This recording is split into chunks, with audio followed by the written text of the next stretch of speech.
প্রিয় দর্শক, বাংলা ভিউ সংবাদে এখন স্টুডিও থেকে আপনাদের শুভেচ্ছা সহ স্বাগত জানাচ্ছি। আর পুরো সংবাদ জুড়েই সঙ্গে থাকব আমি সত্যজিৎ সিংহ। আশা করছি আপনারা আমাদের সঙ্গেই থাকবেন। এখন সবার আগে শুনুন যথারীতি সংবাদ শিরোনাম। সব অনিশ্চয়তাকে মিথ্যা প্রমাণ করে বাস্তবায়িত হলো অবিশ্বাস্য এক স্বপ্ন। প্রমত্তা পদ্মা জুড়ে দৃশ্যমান হলো স্বপ্নের সেতু। সিলেটে এবার ফিজা অ্যান্ড কোম্পানিকে বিশাল অঙ্কের টাকা জরিমানা। অতিরিক্ত মূল্যে পণ্য বিক্রির অভিযোগে রিটেইল চেইন স্বপ্নের বিরুদ্ধে। দেশে করোনায় মৃতের তালিকায় যুগ হলো আরও ৩৭ জনের নাম। সিলেটে করোনায় মোট ২৫০ জনের মৃত্যু, মোট আক্রান্ত প্রায় ১৫,০০০। সিলেটে সাংবাদিকের বাসায় হামলা ও ভাঙচুরের ঘটনায় এক সন্ত্রাসী গ্রেফতার। সিলেট মহানগর ব্যবসায়ী ঐক্য কল্যাণ পরিষদের নবগঠিত কমিটির ১০১ সদস্যের নাম ঘোষণা। আন্তর্জাতিক মানবাধিকার দিবসে সিলেটে মানবাধিকার সংরক্ষণ পরিষদের মানববন্ধন। ধন্যবাদ প্রিয় দর্শক, আমাদের সাথে যোগ দেওয়ার জন্য। এতক্ষণ সংবাদ শিরোনাম শুনলেন, চলুন যাওয়া যাক পুরো খবরে। সব অনিশ্চয়তাকে মিথ্যা প্রমাণ করে অবিশ্বাস্য এক স্বপ্ন বাস্তবায়ন করল বাংলাদেশ। প্রমত্তা পদ্মার বুক চিরে দক্ষিণবঙ্গের প্রজন্ম থেকে প্রজন্ম যে সেতুর স্বপ্ন দেখছিল, আজ তাদের সেই স্বপ্ন পূরণ হয়েছে। মুন্সিগঞ্জের মাওয়া প্রান্তে পদ্মা সেতুর ১২ ও ১৩ নম্বর পিলারের ওপর 2 অফ নামে ৪১তম স্প্যানটি বসানোর মধ্য দিয়ে সব অপেক্ষার অবসান হয়েছে। স্প্যানটি বসানোর মধ্যে দিয়ে এক সুতোয় মিলেছে পদ্মার দুই পার। প্রমত্তা পদ্মা জুড়ে এখন দৃশ্যমান হয়েছে স্বপ্নের সেতুর পুরো কাঠামো। বৃহস্পতিবার সকাল 11:30টার দিকে স্প্যানটি বসানোর সঙ্গে সঙ্গেই মুন্সিগঞ্জের মাওয়া থেকে মাদারীপুরের জাজিরা প্রান্ত পর্যন্ত দৃশ্যমান হয়েছে পুরো সেতু। ৪০তম স্প্যান বসানোর ৬ দিনের মাথায় বসানো হলো ৪১তম স্প্যানটি। তবে শেষ স্প্যান বসানোর পর পুরো পদ্মা সেতু দৃষ্টিসীমার মধ্যে চলে এলেও সেতুটি চালুর জন্য অপেক্ষা করতে হবে আরও ১০ মাস থেকে ১ বছর। গত ৪ঠা ডিসেম্বর ৪০তম স্প্যানটি বসানোর পর পদ্মা সেতুর শেষ স্প্যান নিয়ে মানুষজনের আগ্রহের মাত্রা আরও বাড়ে। ওই দিনই জানানো হয়েছিল শেষ স্প্যান বসবে ১০ বা ১২ ডিসেম্বর। শেষ স্প্যানটি পাঠানোর আগে কনস্ট্রাকশন ইয়ার্ডে তৈরি হয় আনন্দঘন মুহূর্ত। স্প্যানটি সাজানো হয় বাংলাদেশ ও চীনের পতাকা দিয়ে। স্পেনের গায়ে বাংলা, ইংরেজি, চাইনিজ ভাষায় লেখা বিশেষ বার্তায় বলা হয়েছে, বহু বছরের প্রচেষ্টায় দেশি বিদেশি শ্রমশক্তির মাধ্যমে স্বপ্নের পদ্মা সেতুর বাস্তবায়নের পথে। শেষ স্প্যান বসানোর ঐতিহাসিক মুহূর্তটি উদযাপনের বেশ কিছু পরিকল্পনা নিয়েছিল সেতু বিভাগ, কিন্তু করোনা সংক্রমণ পরিস্থিতির কারণে সব কর্মসূচি বাতিল করা হয়েছে। আজ অনেকটাই অনাড়ম্বরভাবেই স্প্যান তোলার কাজ সম্পন্ন হয়। ২০১৪ সালের ডিসেম্বরের পদ্মা সেতুর নির্মাণ কাজ শুরু হয়। মূল সেতু নির্মাণের জন্য কাজ করেছে চীনের ঠিকাদারি প্রতিষ্ঠান China major bridge engineering company MBEC ও নদী শাসনের কাজ করেছে দেশটির আরেকটি প্রতিষ্ঠান সিনো হাইড্রো কর্পোরেশন। দুটি সংযোগ সড়ক ও অবকাঠামো নির্মাণ করেছে বাংলাদেশের আব্দুল মোমেন লিমিটেড।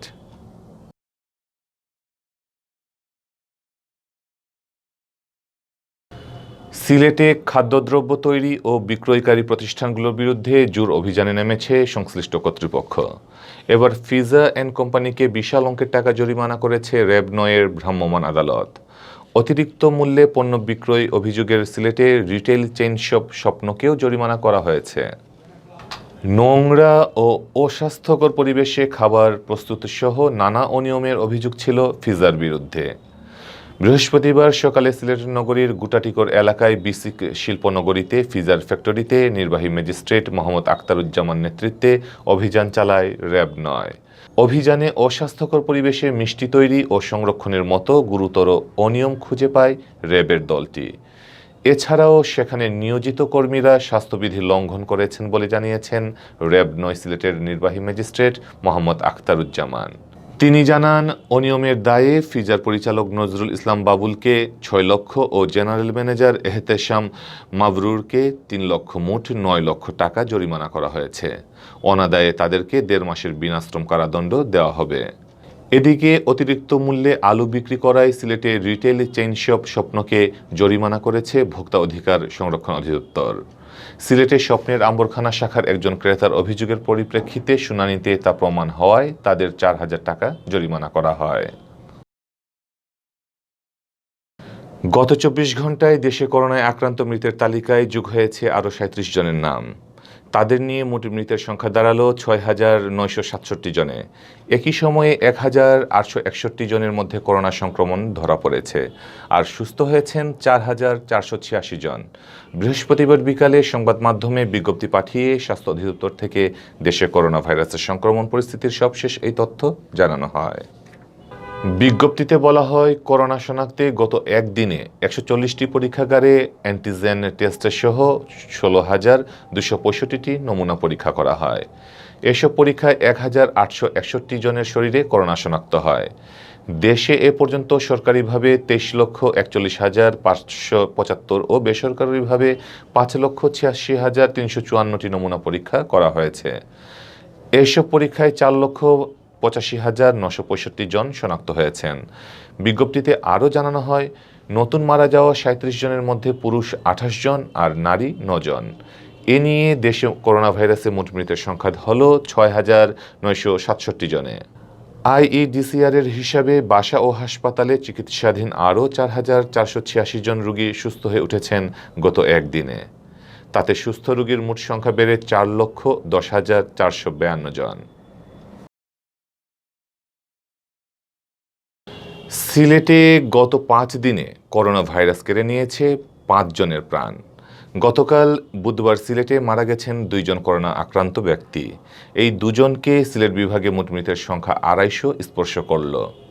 এদিকে গত 24 ঘন্টায় আরও 41 জনের শরীরে করোনা ভাইরাস শনাক্ত হয়েছে। বিভাগীয় পরিচালক স্বাস্থ্য কার্যালয় সূত্রে জানা গেছে, সিলেট বিভাগে বৃহস্পতিবার সকাল 8টা পর্যন্ত সিলেট বিভাগে মোট করোনা রোগী শনাক্ত হয়েছেন 14,924 জন। এদের মধ্যে সিলেট জেলায় 8,669 জন, সুনামগঞ্জে 2,484 জন, হবিগঞ্জে 1,922 জন এবং মৌলভীবাজারে 1,849 জন করোনায় আক্রান্ত হয়েছেন। সিলেট বিভাগে গত 24 ঘন্টায় করোনা ভাইরাসে আক্রান্ত রোগীদের মধ্য থেকে 31 জন সুস্থ হয়েছে। সব মিলিয়ে সিলেট বিভাগে সুস্থ রোগীর সংখ্যা দাঁড়িয়েছে 13,717 জন। এদিকে গত 24 ঘন্টায় করোনায় আক্রান্ত হয়ে মারা যাওয়া 2 জনকে নিয়ে সিলেট বিভাগে মোট মৃতের সংখ্যা দাঁড়ালো 250 জনে, যার মধ্যে সিলেট জেলায় 187 জন, সুনামগঞ্জে 25 জন, হবিগঞ্জে 16 জন এবং মৌলভীবাজারের 22 জন মারা গেছেন।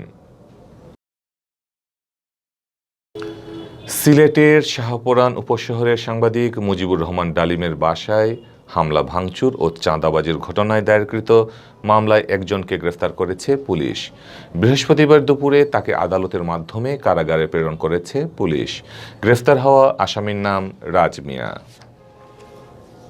পুলিশ জানায়, বুধবার রাত 11টার দিকে শাহপরান থানার একদল পুলিশ শাহপরান উপশহরের মাদক সম্রাট সুগারানির আস্তানার পার্শ্ববর্তী একটি ঘরে অভিযান চালিয়ে রাজকে গ্রেফতার করে।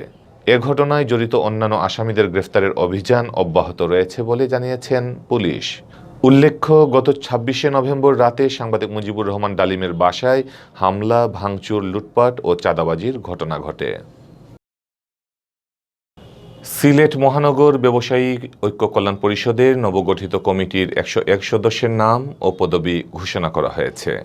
এ উপলক্ষে বুধবার রাতে সিলেট নগরীর একটি অভিজাত হোটেলে অনাড়ম্বর এক অনুষ্ঠানের আয়োজন করা হয়। আয়োজিত অনুষ্ঠানে প্রধান অতিথির বক্তব্যে সিলেট সিটি কর্পোরেশনের মেয়র আরিফুল হক চৌধুরী বলেন, সিলেটের মানুষের মাঝে রাজনৈতিক ও ধর্মীয় সম্প্রীতি অটুট রয়েছে। একটি সমৃদ্ধ সিলেটের নগরী গড়ে তুলতে সকলকে সম্মিলিত কাজ করে যেতে হবে।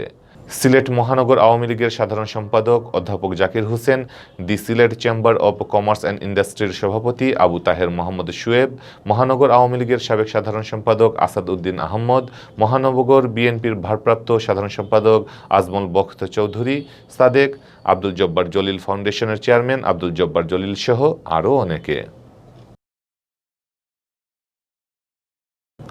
আন্তর্জাতিক মানবাধিকার দিবসে সিলেটে মানববন্ধন করেছে বাংলাদেশ মানবাধিকার সংরক্ষণ পরিষদ। বৃহস্পতিবার দুপুরে সিলেটের নগরীর কোর্ট পয়েন্টে এ মানববন্ধন কর্মসূচি পালিত হয়।